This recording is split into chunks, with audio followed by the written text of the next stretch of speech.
দক্ষিণ দমদম পুরসভার vice chairman পদে থাকাকালীন সুজিত বসুর বিরুদ্ধে দুর্নীতির অভিযোগ ওঠে। অন্তত 150 জনকে একেবারে রেড কার্ড ধরে ধরে চাকরি বিক্রি করা হয়েছিল, এমনটাই অভিযোগ।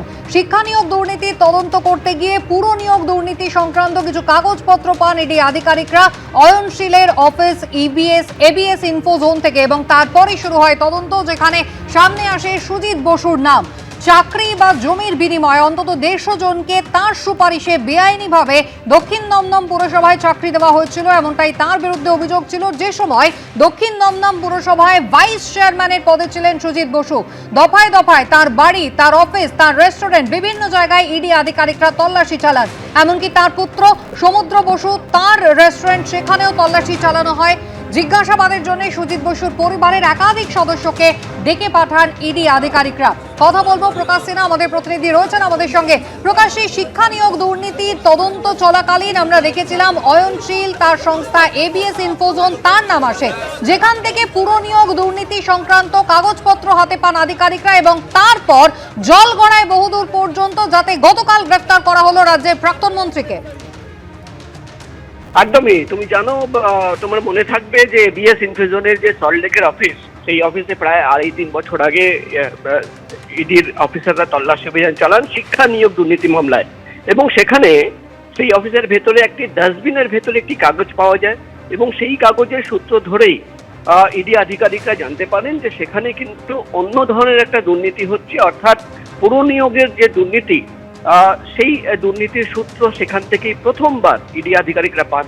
এবং সেই সূত্র ধরে যখন তল্লাশি অভিযান চালানো হয়, একাধিক কম্পিউটারের একাধিক ফোল্ডার খুলে দেখা হয়, সেখানে কিন্তু যাবতীয় একাধিক পুরসভার নাম পাওয়া যায়, এবং সেখানে যে নিয়োগ হয়েছিল, তুমি জানো, এবিএস ইনফোজনের মাধ্যমে ইভ্যালুয়েশন করা হতো, পরীক্ষা করানো হতো, এবং সেখানেই কিন্তু দুর্নীতির প্রথম আঁচ ইডি আধিকারিকরা পান।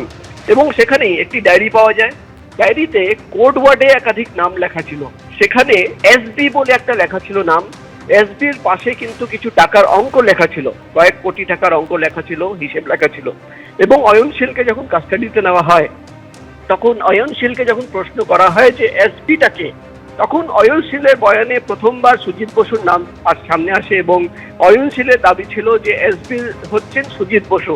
এবং তখনই কিন্তু ইডি আধিকারিকরা সুজিত বসুকে সামনে রেখে তদন্ত শুরু করেন, এবং তারপরেই কিন্তু দক্ষিণ দমদম পুরসভার নাম সামনে আসে। দক্ষিণ দমদম পুরসভায় মোট 350-র বেশি বেআইনিভাবে চাকরি হয়েছিল, যার মধ্যে ইডি তরফে দাবি করা হচ্ছে যে 150টি চাকরি, 150 জনের চাকরি সুজিত বোসের রিকমেন্ডেশন হয়েছিল। শুধুমাত্র তিনি চেয়ারম্যান, ভাইস চেয়ারম্যান থাকাকালীন নয়, তিনি যখন বিধায়ক হয়ে যান তারপরেও কিন্তু তার রিকমেন্ডেশনে দক্ষিণ দমদম পুরসভায় চাকরি হয়েছে বেআইনিভাবে, এবং টাকার লেনদেনের হিসেব ইডি তরফে দাবি করা হচ্ছে যে তাদের কাছে রয়েছে। এবং শুধুমাত্র টাকা নয়, যেটা ইডি তরফে স্পেসিফিক একটা এক্সাম্পল পেশ করা হচ্ছে, আজকে যখন সুজিত বসুকে কোর্টে তোলা হবে, সেখানেও কিন্তু সেই তথ্য পেশ করবেন ইডি আধিকারিকরা যে লেকটাউন এলাকায় একটি পরিবার, সেই পরিবারে একটা জমি ছিল, সেই জমিতে বাড়ি করা হয় সুজিত বসু এবং তার পরিবারের সদস্যদের নামে, সেই বাড়ি ফ্ল্যাট রেজিস্টার করা হয়। কিন্তু দেখা যাচ্ছে যে যাদের জমি নেওয়া হলো, তাদের কিন্তু জমির প্রেক্ষিতে টাকা পেমেন্ট করা হয়নি, শুধুমাত্র 10% টাকা দেওয়া হয়েছে, এবং বাকি সেই পরিবারের 3 জনকে চাকরি পাইয়ে দেওয়া হয়েছে দক্ষিণ দমদম পুরসভায়। অর্থাৎ শুধুমাত্র টাকা নয়, চাকরি বিক্রি করে কিন্তু জমি নেওয়া হয়েছে, সেখানে বাড়ি করা হয়েছে, ফ্ল্যাট নেওয়া হয়েছে, একাধিক অভিযোগ রয়েছে। পাশাপাশি যেটা ইডি তরফে দাবি করা হচ্ছে যে সুজিত বসু, তার পরিবারের সদস্যদের এবং একাধিক কোম্পানির ব্যাংক অ্যাকাউন্টে দেখা যাচ্ছে লাখ লাখ টাকা নগদ জমা পড়ছে, ক্যাশ ডিলিং হচ্ছে, অর্থাৎ নগদ টাকা, যে টাকা ইডির তরফে দাবি করা হচ্ছে বেআইনিভাবে চাকরি বিক্রি করে এসেছিল, সেটা কিন্তু ব্যাংকে জমা পড়েছে। তোমার মনে থাকবে তারাতলায় একজন ব্যবসায়ীর বাড়িতে, অফিসে যখন তল্লাশি অভিযান চালানো হয়, সেখান থেকে কয়েক কোটি টাকা বাজেয়াপ্ত করেছিল ইডি আধিকারিকরা। একেবারে প্রকাশ, আজ আমাদের নজর থাকবে আদালতের দিকে। আদালতে সুজিত বসুকে পেশ করে ইডির পক্ষ থেকে ঠিক কি কি দাবি করা হয়, সেই দিকে আমরা নজর রাখবো। ধন্যবাদ। কি বলেছেন এই প্রসঙ্গে রাজ্যের নতুন পঞ্চায়েত মন্ত্রী দিলীপ ঘোষ, দেখুন। কোনো ব্যক্তি আমাদের কাছে গুরুত্বপূর্ণ নয়, পুরো দুর্নীতি হয়েছে 15 বছর ধরে, সেই ত্রিফলা থেকে আরম্ভ করে, তা তদন্ত হবে। মানুষের এটা অধিকার আছে তাদের টাকা যারা চুরি করেছে তাদেরকে শাস্তি দেওয়ার আর অধিকার আছে। সেই জন্য সরকার এসছে, সরকারের দায়িত্ব দুর্নীতিবাজদেরকে আইনের সামনে নিয়ে আসা। প্রশাসন সেই কাজটা করবে, আইন তাদেরকে সাজা দেবে। ম্যারাথন জিজ্ঞাসাবাদ চলে গতকাল এবং তারপরে রাজ্যের প্রাক্তন দমকল মন্ত্রী সুজিত বসুকে পুরনিয়োগ দুর্নীতি মামলায় গ্রেফতার করে কেন্দ্রীয় তদন্তকারী সংস্থা এনফোর্সমেন্ট ডিরেক্টরেট। তার বিরুদ্ধে অভিযোগ বেআইনিভাবে চাকরি দেওয়ার। অন্তত 150 জনকে দক্ষিণ দমদম পুরসভার ভাইস চেয়ারম্যান পদে থাকাকালীন তিনি তার সুপারিশে চাকরি দিয়েছিলেন, কাউকে টাকার বিনিময়ে, কাউকে জমির বিনিময়ে, এমনটাই সুজিত বসুর বিরুদ্ধে অভিযোগ। এর আগে তাকে বারবার তলব করা হলেও তিনি হাজিরা এড়িয়েছিলেন। 1 মের পর গতকাল হাজিরা দিয়েছিলেন। ম্যারাথন জিজ্ঞাসাবাদের পরে গ্রেফতার করে তাকে ইডি। আজ সকালে মেডিকেল টেস্টের পর তাকে ইতিমধ্যেই আদালতে নিয়ে আসা হয়েছে। আবির দত্ত আমাদের প্রতিনিধি রয়েছেন আমাদের সঙ্গে। আবির, ইডির পক্ষ থেকে আজকে কি সুজিত বসুকে তারা নিজেদের হেফাজতে চাইবেন? কি কি তথ্য প্রমাণ দেওয়া হতে পারে?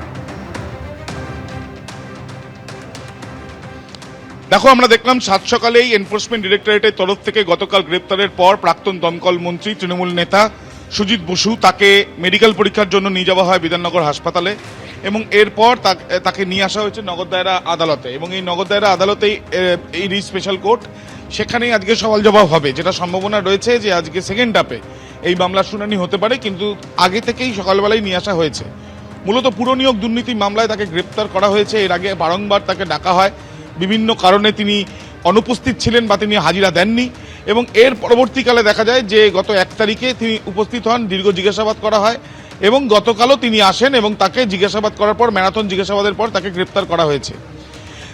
দক্ষিণ দমদম পুরসভায় প্রায় 150টির মতন চাকরি, যে চাকরির বিষয় নিয়ে তথ্য প্রমাণ সংগ্রহ করে এনফোর্সমেন্ট ডিরেক্টরেটের যেটা অনুমান যে এই চাকরিগুলো হয়েছিল সম্পূর্ণভাবে টাকা নয়তো জমির বিনিময়ে এবং সেই যে সুবিধা, সেই সুবিধা নিয়েছিলেন সুজিত বসু এবং সেটাই তাদের অভিযোগ। এই অভিযোগের পরিপ্রেক্ষিতে যে তথ্য প্রমাণ তারা পেয়েছেন, আজকে আদালত কক্ষে যখন সওয়াল জবাব হবে তখন এই বিষয়গুলো তারা তুলে ধরতে পারেন। পাশাপাশি সুজিত বসুর যিনি আইনজীবী থাকবেন তার তরফ থেকেও সুজিত বসুর যে শারীরিক অবস্থা এবং তাকে যে গ্রেপ্তার করা হয়েছে তারা তাদের বক্তব্য রাখবেন। সওয়াল জবাবের পরে আদালতের তরফ থেকে কি নির্দেশ দেওয়া হয় এখন সেটাই দেখার। একেবারেই আবির, তুমি আমাদের সঙ্গে থাকো। আজকে আর কিছুক্ষণের মধ্যেই আদালতে সওয়াল জবাব পর্ব শুরু হবে। ইতিমধ্যেই ইডি স্পেশাল কোর্টে নিয়ে আসা হয়েছে সুজিত বসুকে। গতকালই ম্যারাথন জিজ্ঞাসাবাদের পর ইডি তাকে গ্রেফতার করে। আজ সকালে তার মেডিকেল টেস্ট হয় এবং তারপরে তাকে ইডি স্পেশাল কোর্টে নিয়ে এসেছেন ইডির আধিকারিকরা।